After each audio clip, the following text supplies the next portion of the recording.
Cincinnati Beer, brought to us by Michael Morgan, who is a historian, preservationist, a lawyer, professor, author, and who knows what else. He's a busy guy. A lot of other stuff. A lot of stuff. One of his books is simply and elegantly titled Cincinnati Beer. It has been said that the book is a historical love letter to the city's ongoing reputation for producing some of the best beers in the country. Cincinnati Enquirer also said about Mr. Morgan, he is the top expert on Cincinnati beer history. So without further ado, Mike Morgan.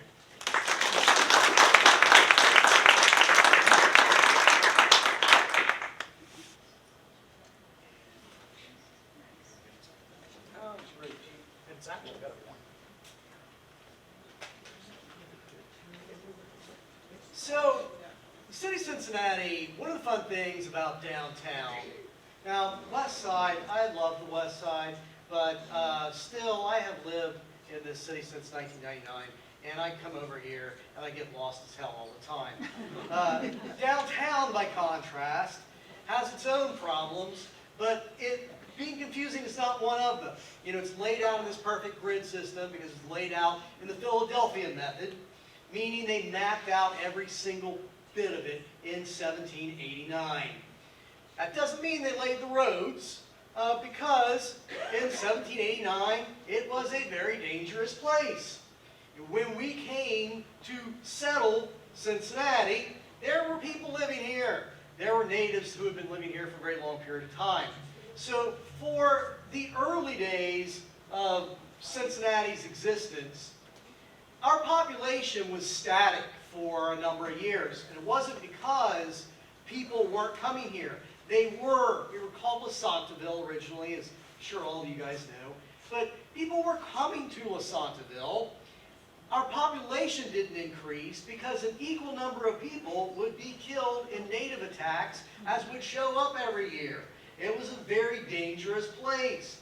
And it remained very dangerous and very volatile until we concluded what's known as Little Turtle's War in 1795. And then things started to stabilize a little bit. But let's put this into perspective of beer. We had our very first commercial brewery in Greater Cincinnati by at least 1798. That one was actually in Newport, around where the Wooden Cask is today, just a few blocks from that. There's not a lot in the history of the James Smith Brewery.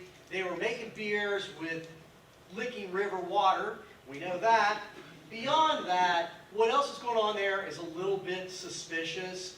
Something tragic happened to Mr. Smith. He was no more, and then his wife took over the brewery with a new boyfriend that seemed to appear out of nowhere. So I think there was some suspicious stuff happening with Cincinnati's first brewery, but I can't prove it. The first one on the Cincinnati side of the river would have been the Sims and Williams Brewery. It was also most commonly known as the Congress Brewery. And I think that it was founded in about 1803. There's a few things about the history of Cincinnati beer that seem odd that we do not conclusively know. What was the first brewery in Cincinnati? You would think that would be a fact that somebody would have written down and repeated oftentimes. It is not. Well, actually, there is one brewery that is very frequently called the first that I can assure you definitely was not. So what the real first brewery was in this side of the river is a little bit of a mystery. I spent an astoundingly inordinate, irrational amount of time researching this particular thing. I can tell you with great confidence that it was this brewery called Sims and Williams, and I'm very confident that it opened in 1803. The brewery that often gets called in a lot of 19th century secondary sources, the very first, is one that was opened by a guy named Davis Embry. This was definitely not the first brewery in the city, but Davis Embry and his brother were really big speculators. They owned a lot of property in downtown and did very well on that property. They also had a steamship called the Cincinnati, and was one of the earlier steamboats to be in port here, and they started using that ship to export their beer. So they were probably the first brewery to begin exporting out of Cincinnati, and they would have been doing that by at least 1860. All of our early breweries reflect our early population as a city. We were founded predominantly by English immigrants, second or third generation English-Scottish immigrants.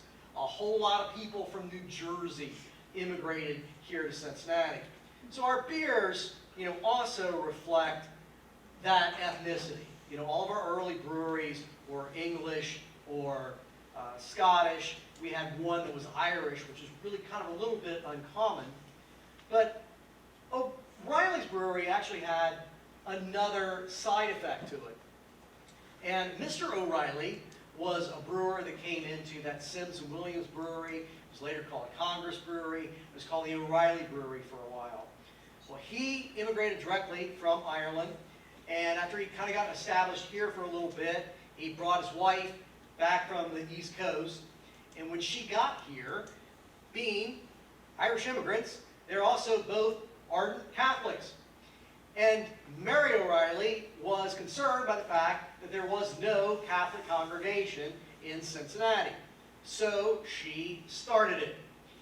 And that fact that a woman actually started the first Catholic congregation in Cincinnati was kind of swept under the rug for a lot of years after that. But when she passed away in her 70s, her obit and her biography all mentioned that fact, and the Catholic Church did recognize that its inception was this brewer's wife. She also was just a really smart woman. When Mr. O'Reilly passed away, he trusted her enough to leave the operations of the brewery in his will to Mary O'Reilly. And he left it to Mary O'Reilly until his sons came of legal age. So Mary O'Reilly did a fantastic bang-up job of running that brewery, expanding it, and making it a profitable operation. Then the sons came of age, and they're guys, so obviously much better suited to run a business. They took over, and within a couple of years, drove it into bankruptcy.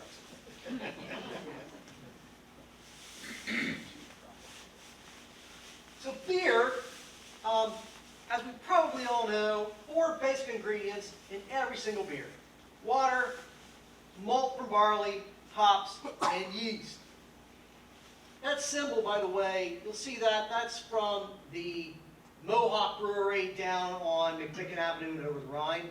But you'll see that symbol in a lot of 19th century brewery pictures.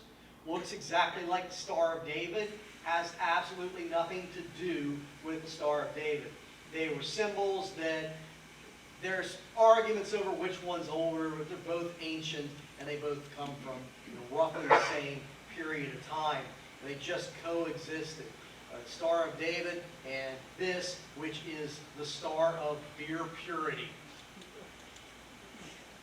Now, of these ingredients, let's talk about where we would have gotten some of the early ones in early Cincinnati, because it tells us a little bit about the beers. So malt and hops. We tried to grow both of those locally. We did that a little bit. With hops in particular, you can still find some hop rhizomes every now and then out around Westchester and Mason and those areas where the Cincinnati brewers had their farms. Farms where they would go and spend the summers, but also where they would grow crops for brewing. So they grew barley and they grew hops, but the types and the varieties that they would have been trying to grow at that period of time, a lot of like German noble hops, they don't grow that well here. So we did it, but we would not have produced the majority of the malt and the hops that made really good Cincinnati beer. We, for the most part, imported that from other places. New York State was the original big hop manufacturer location, the biggest hop farms. Later, Wisconsin and Michigan were also growing a lot of hops. And it's kind of that same latitude where they also grow barley the best. But the real thing that I want to talk about when it comes to ingredients and early breweries is water. So James Smith's brewery was on the confluence of the Licking and the Ohio River. Davis Embry's brewery was on the Ohio River. The Congress Brewery was on the Ohio River. Why? Because they pulled water directly from the Ohio River to make their beer. I do not mean they pulled it from the Ohio River and they boiled it and they ran it through a filter and they made beer with it. I mean they pulled it from the Ohio River and they made beer with it. Which is how we know that that beer would have been disgusting. Now we as a city, we're very innovative in processes of water collection. We had Ohio's first public water system. There's still remnants of that down on the waterfront. And we went from there to the Eden Park Reservoir, very large public works operation, and we still see remnants of that up at Eden Park. But this was not a radical improvement in brewing water conditions. Because all we did with the Eden Park Reservoir was pump water directly from the river into that reservoir, let it sit there. Yes, most of the worst of the muck filtered to the bottom, but you then just piped water from that reservoir directly to residents and also businesses. So the majority of the breweries that were springing up in the 1840s, 1850s, 1860s, they were still using water directly from the Ohio River. And the thing about water, you know, those three of those ingredients, malt, hops, yeast, every beer, at least every complex beer, the driving predominant flavor of a beer is going to come from one of those three ingredients. Water, the only time the primary flavor comes from water is Coors Light, of course. But water is roughly 90% of every single beer. So your water is critical. Even though you shouldn't taste it in a good beer, it's still there. And if you ever go to a brewery, if you go to like a craft brewery, especially someplace that's small, getting started, or you're drinking somebody's home brew, and you get this aroma and you get this taste of dirty dish rag. And who am I? How do I know what that tastes like? You already know. You know that smell of that bacteria collecting rag that you would keep on your kitchen and wipe everything up with 3 months without ever cleaning that thing. The smell of that smells a lot of taste. So if you're ever tasting that, you ever smell that aroma in a beer, what it means is that somebody hasn't gotten all the chlorine out of their beer. You know, using water that has the right mineral content is really critical to producing a good beer. So if you're making make a beer with water straight from the Ohio River, it's just not going to be that good. If it's all you have, then great, it's better than no beer. But this is also the explanation for why Cincinnati's first really famous, really great brewery became its first great brewery. And that brewery was the John Walker Brewery. We are known and most famous for our German breweries, but John Walker was the one that really put Cincinnati on the map for brewing. And it was very much by happenstance and accident. John Walker was Scottish. He wasn't a brewer. He didn't want to be a brewer. But he loaned a couple of guys the money to build a brewery. They, as it turns out, knew about as much about running a brewery as John Walker did. So they went under, they owed a lot of people, and their property went up for auction. John Walker realized the only way that he was going to make his money back was if he finished the project. So he did that. He learned how to brew. As it turned out, he was a really good brewer. But the really fortunate thing for John Walker was that the property had an artesian well on it. So rather than using that crappy Ohio River water, the Walker Brewery had a good source of pure spring water. And I think that's the key to why their beer was so superior that it was exported all over the South, and it gave Cincinnati a reputation for being a quality brewery. Now, John Walker died young, and his brewery really kind of defies odds in a lot of different ways. He didn't have kids. He did have 3 nephews that he treated like sons, and they wound up taking his brewery over together, and they worked very well together, and they grew it. And they also did a lot of very innovative things. James Walker, in particular, had a bunch of different patents. Among those patents, my favorite is what he called a bottle saddle or a bottle cap. So this is a long time before the modern crown bottle cap that got invented in the 1890s. But before that, we would cork beers, and to keep the cork from working out of the bottle, they would wire that cork shut. But if you still had live yeast in that bottle, because it wasn't pasteurized, the cork would still shove through the wire. So James Walker came up with the idea of, let's put this fitted little piece of tin over top of the cork before we wire it, and that's going to solve that problem. And in addition to that, you could put the name of your brewery on that little bottle cap, and that would be advertising. So James Walker here in Cincinnati is the first guy to come up with that idea. He was also very innovative in several pieces of brewing equipment. He made a new type of mash tun, and he was also very concerned with hop quality. And not only bought the best hops, but went through processes to making sure the hops that they got as a brewery were as fresh as they could be and were being treated as well as they could be. Which leads me, by the way, to a speculation. The Walkers took a trip to Europe to study what was going on with European beers. At the time they took that trip, IPAs had really taken off in England.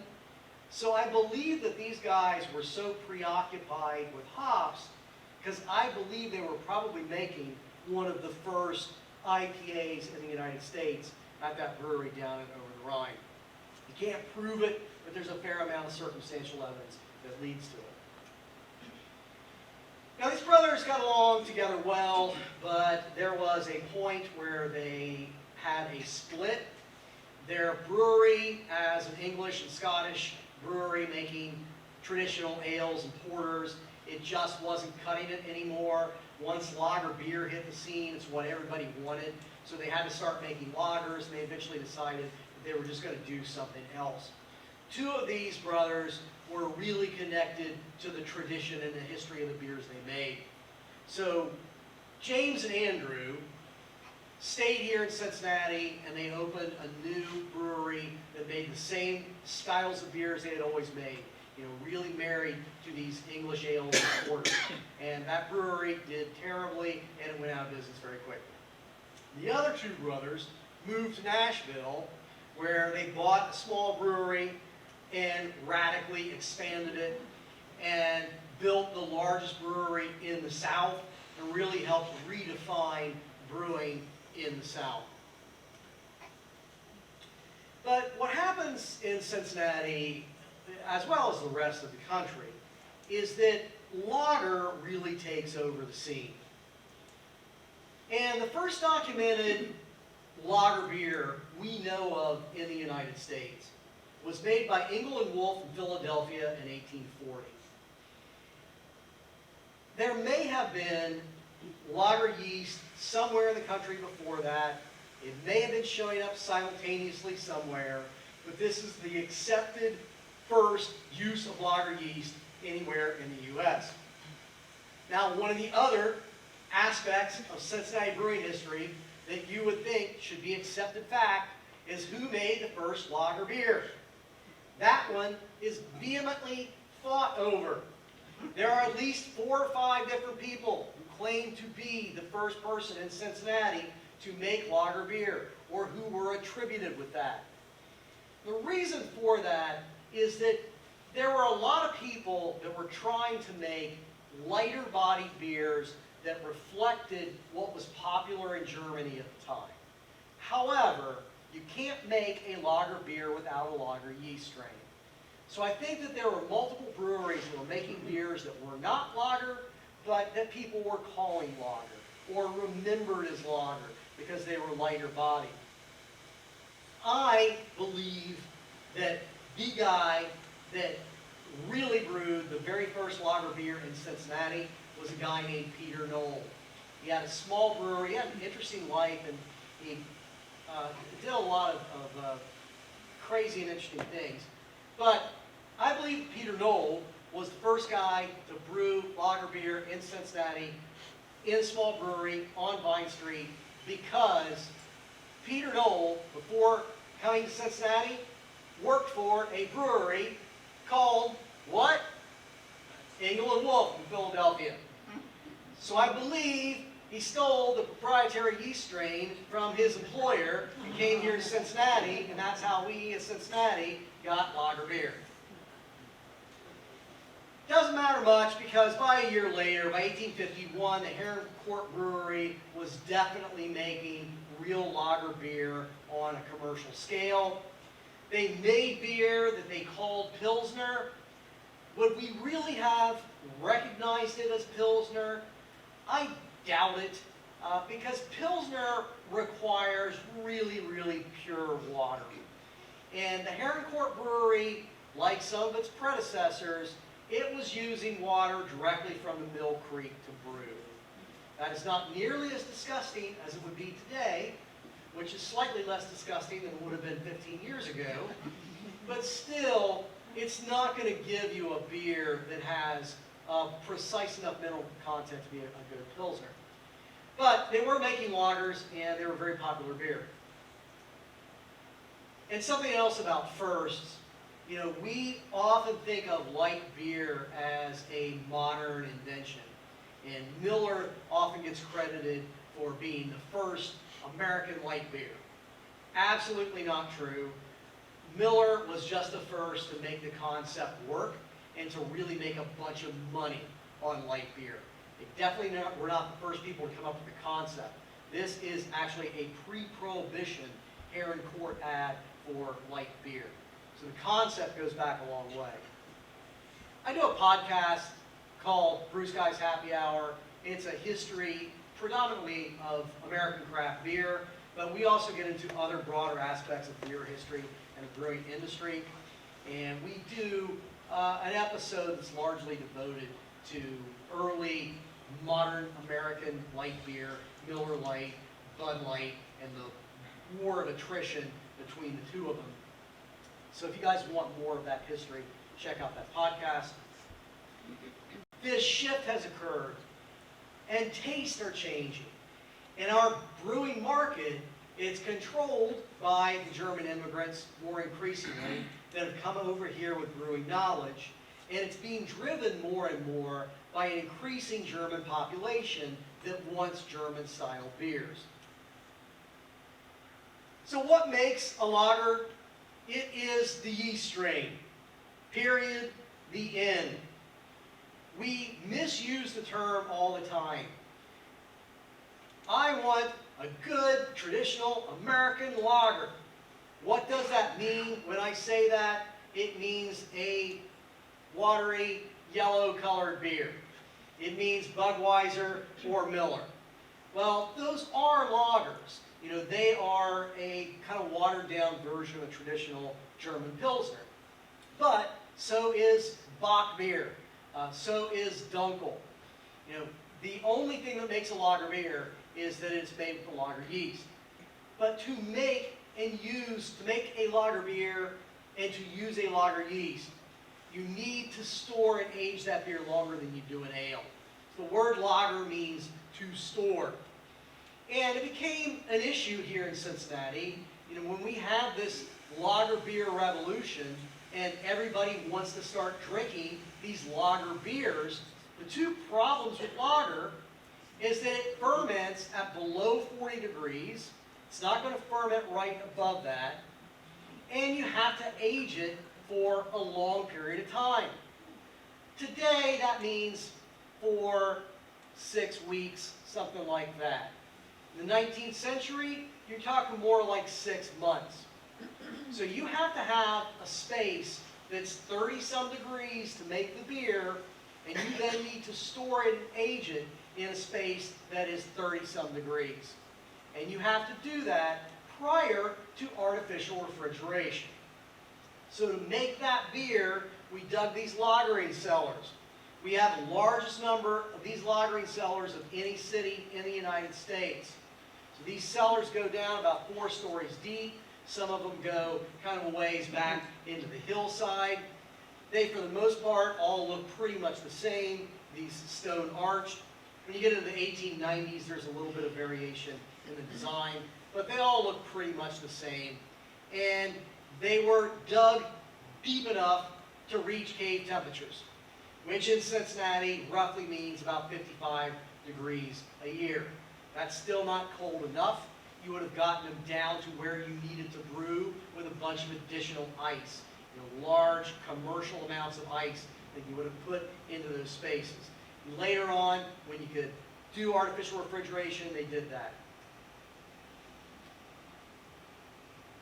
So this is a Lafayette brewery, and you can really see the transition in what brewing looked like as an industry by looking at this brewery, which is the oldest still standing brewery building in the city of Cincinnati. It's down on McMicken. Lafayette started brewing here in 1835. The building burned down in 1847, and he rebuilt it. He was doing really well there. This was in what we call the Northern Liberties. So the part of Over the Rhine, north of Liberty Street, was originally outside of the incorporation limit. In 1830, there were 710 people living in that entire north half of Over the Rhine. By 1840, there were 8,000 people living in that part of the neighborhood, almost all of them German immigrants, concentrated predominantly around the specific part of the neighborhood where Frederick Billions had his Lafayette brewery.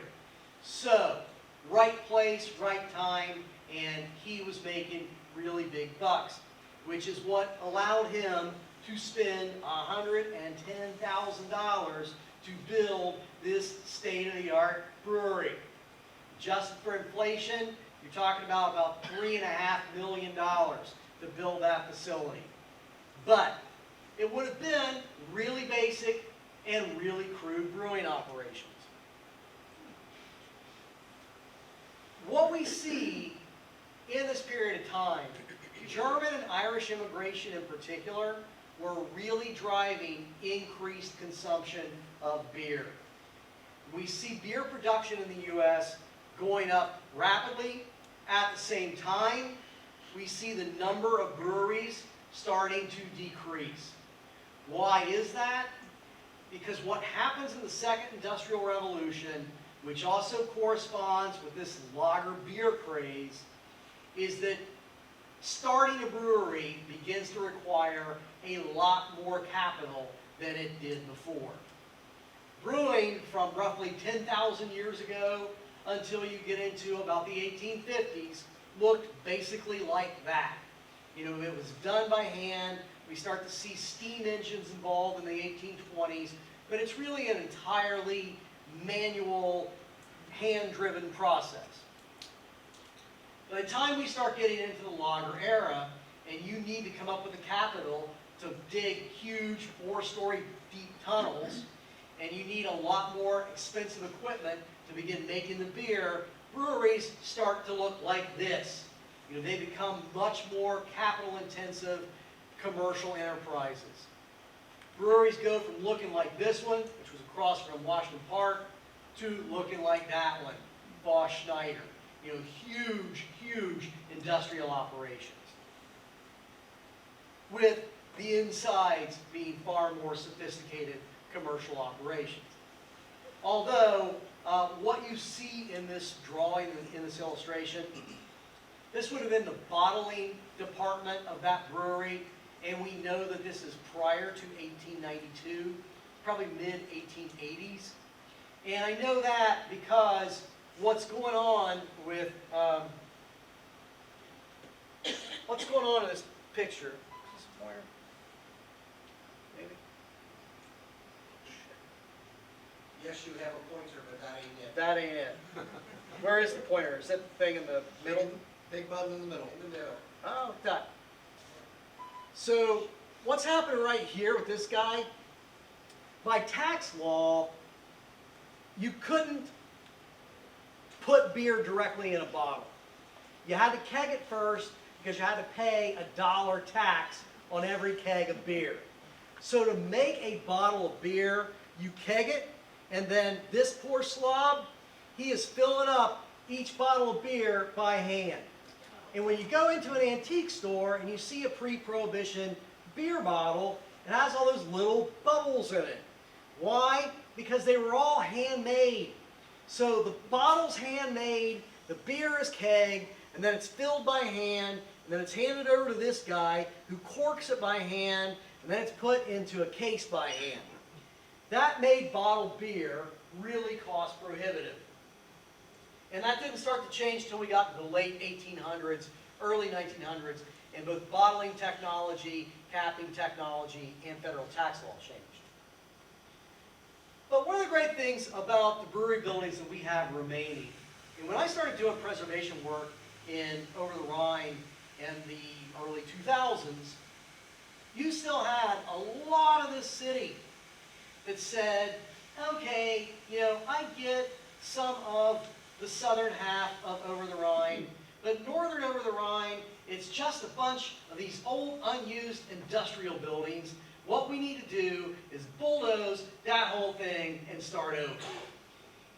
And I started, along with the brewery district, I started looking into the histories of these buildings and using these buildings to advocate for the preservation and the redevelopment of that part of the neighborhood. And that started with explaining to people that all of those old industrial buildings that they were dismissing as unimportant were actually the largest collection of 19th century brewery buildings anywhere in the United States.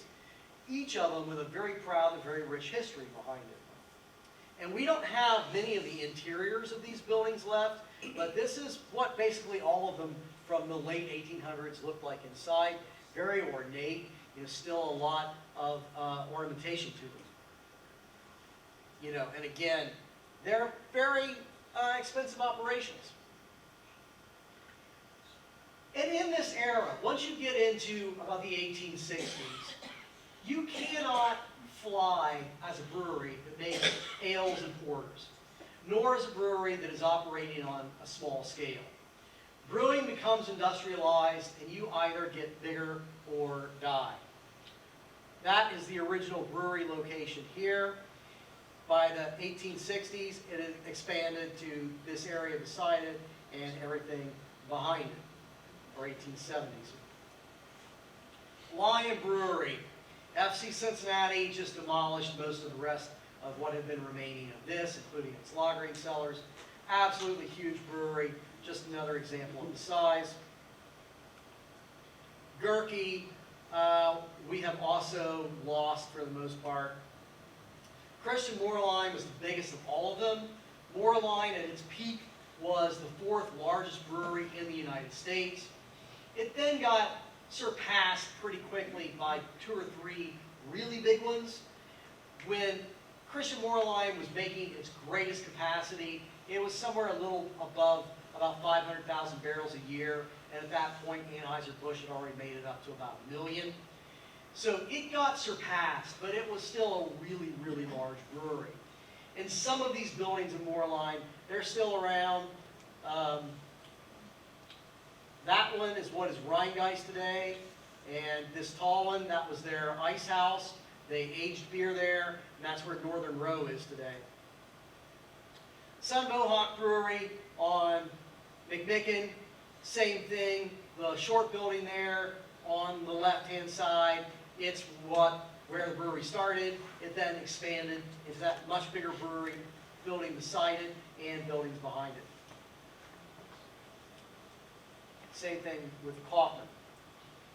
So we see this brewing industry in Cincinnati really explode, become a huge part of the economy, and then by the time we're headed into the later part of the 1800s, we start to see the threat of prohibition becoming something real.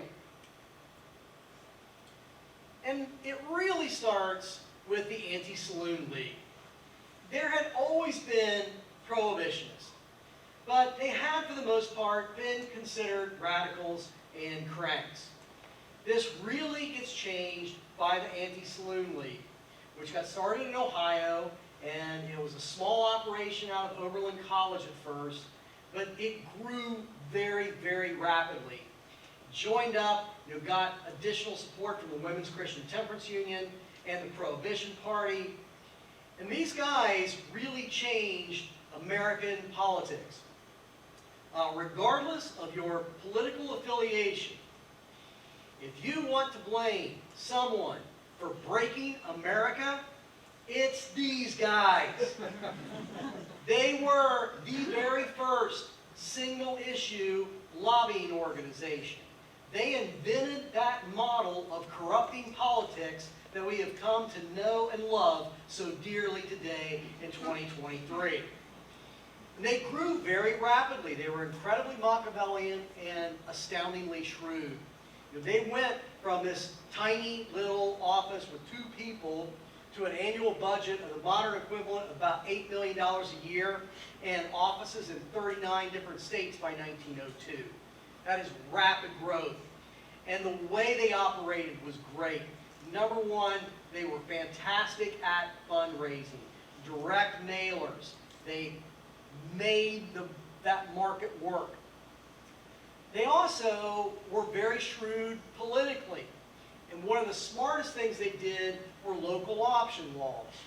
And the way a local option law works originally is if an area wants to vote itself dry, Delhi Township, Hamilton County, the city of Cincinnati, then somebody can put that on the ballot, and if a majority of voters say, yeah, we want to go dry, then that area goes dry.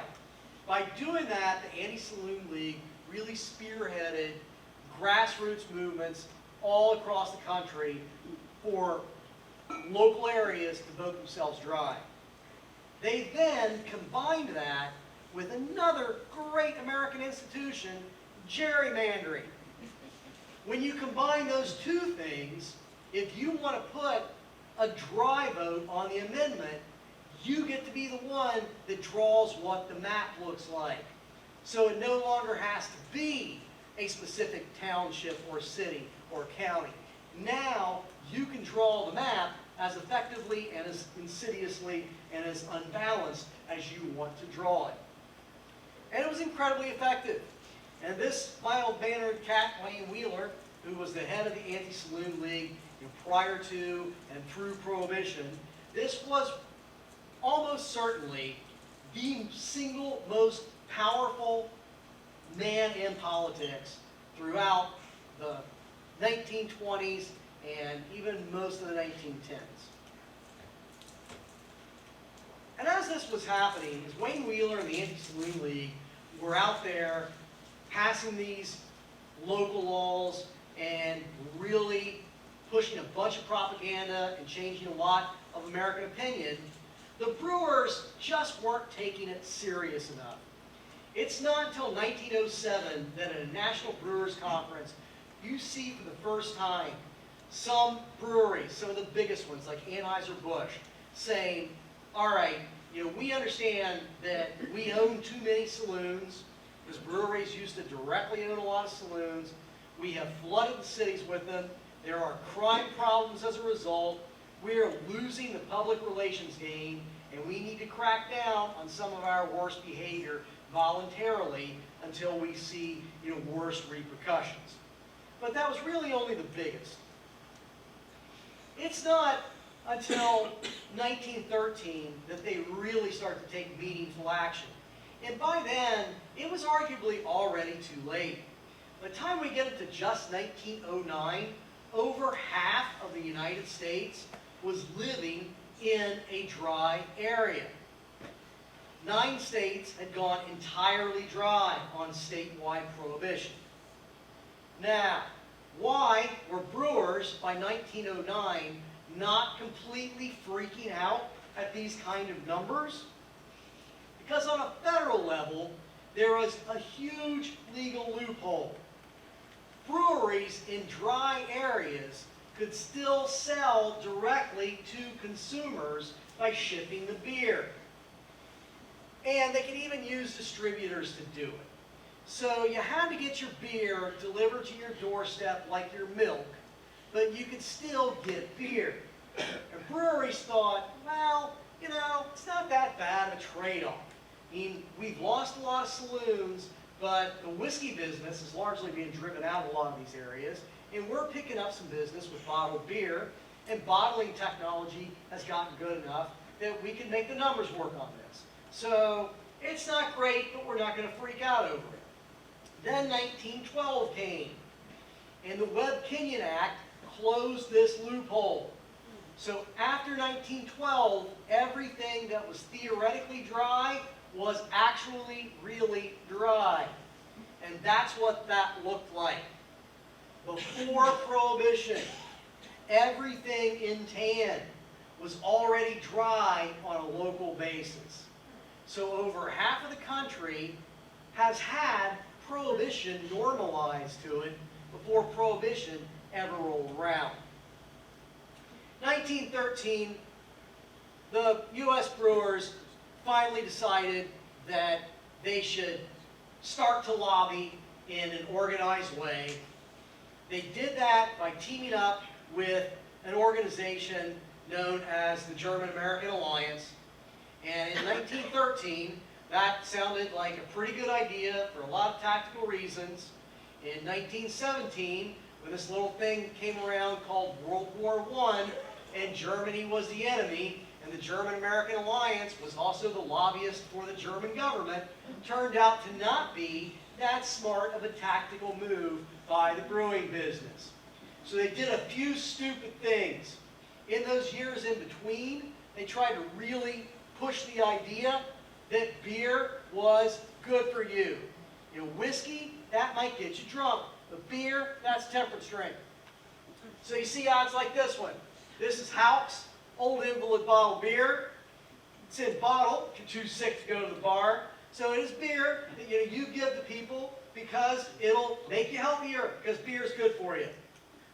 This is a Houck ad advertising their beer as a cure for alcoholism. Because as we all know, it is impossible to drink enough beer to get drunk. Ask me on any given Friday night. And this ad for Moreline, there's a lot of great stuff going on in this ad. Guaranteed absolutely pure, sure. A healthful beverage for young and old.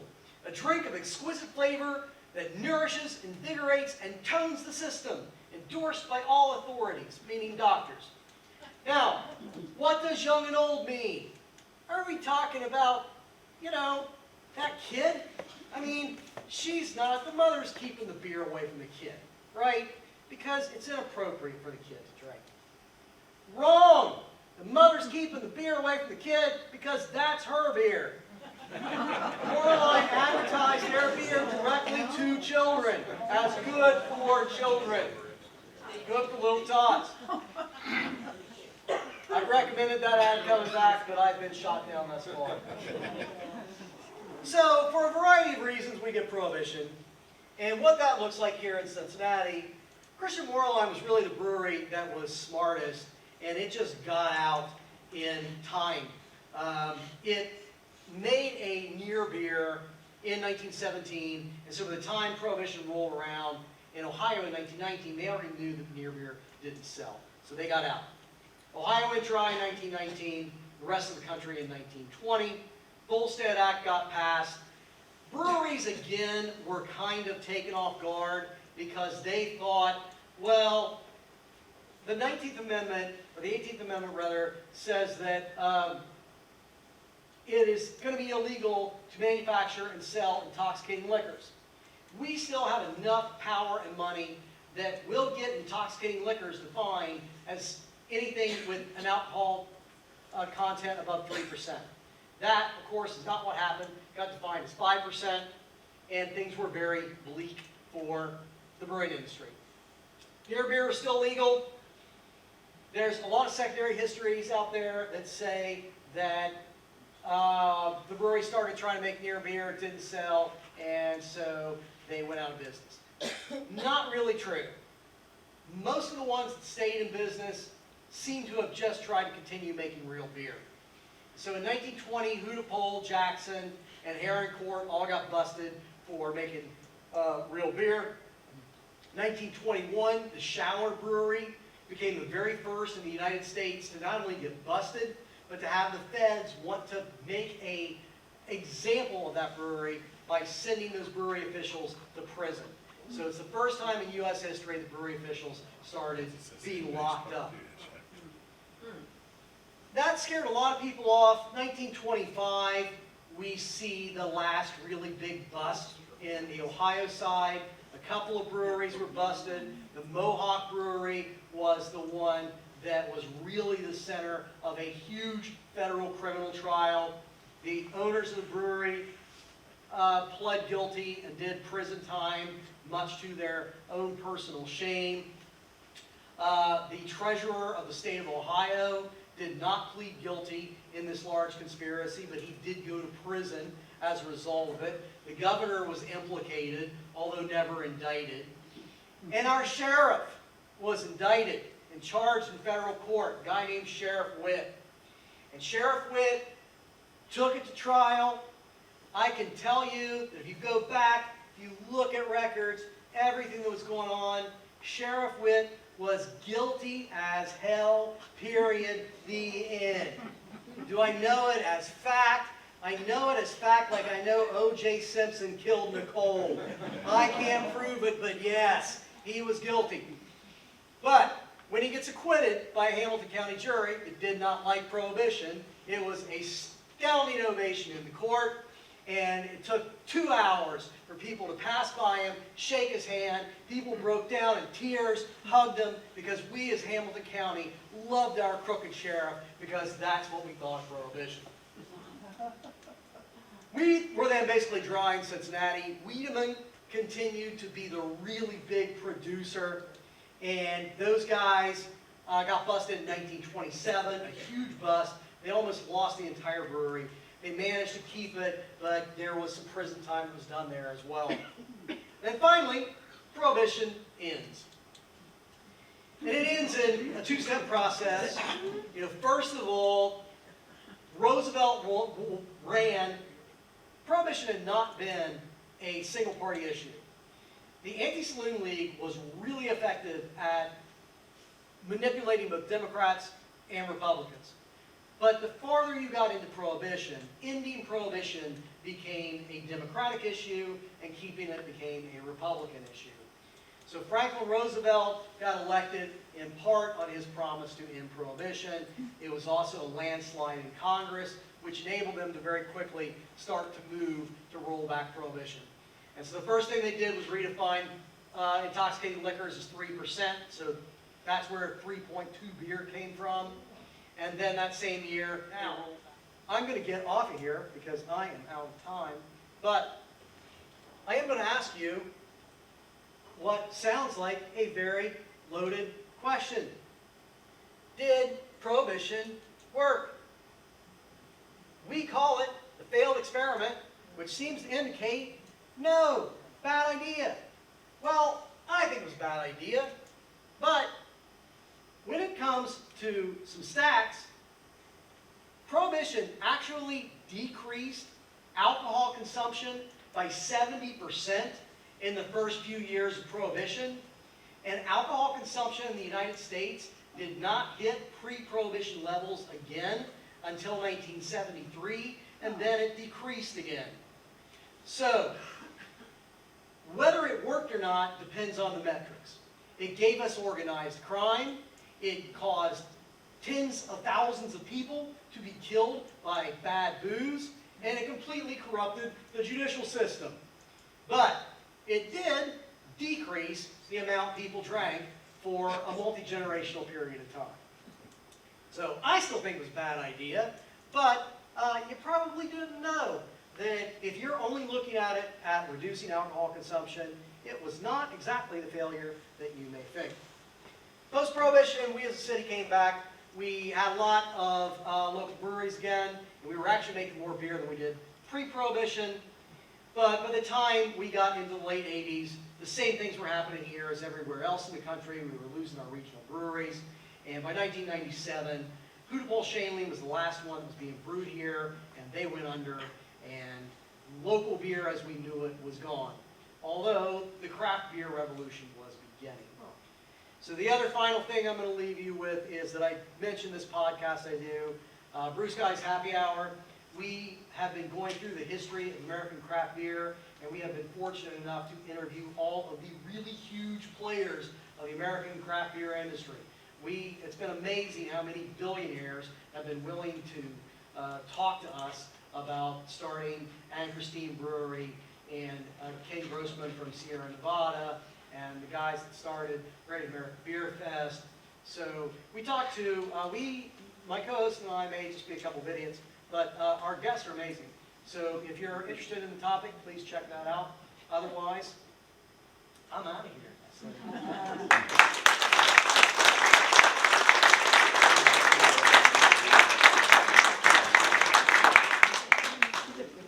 Mike, do you have some books to sell? I do have some books to sell. Cincinnati Beer over here is the one that's most recent. It came out right before COVID, which really helps you go out and promote things. I'm actually quite proud of that book. There's an astounding amount of research that went into that book, and it is the most accurate and most complete history of American brewing, or Cincinnati brewing, that has been written, I will say, without hesitation and zero humility. So, my book, they make great presents for absolutely everything in life, and I'm happy to talk to you guys and answer questions if you got them.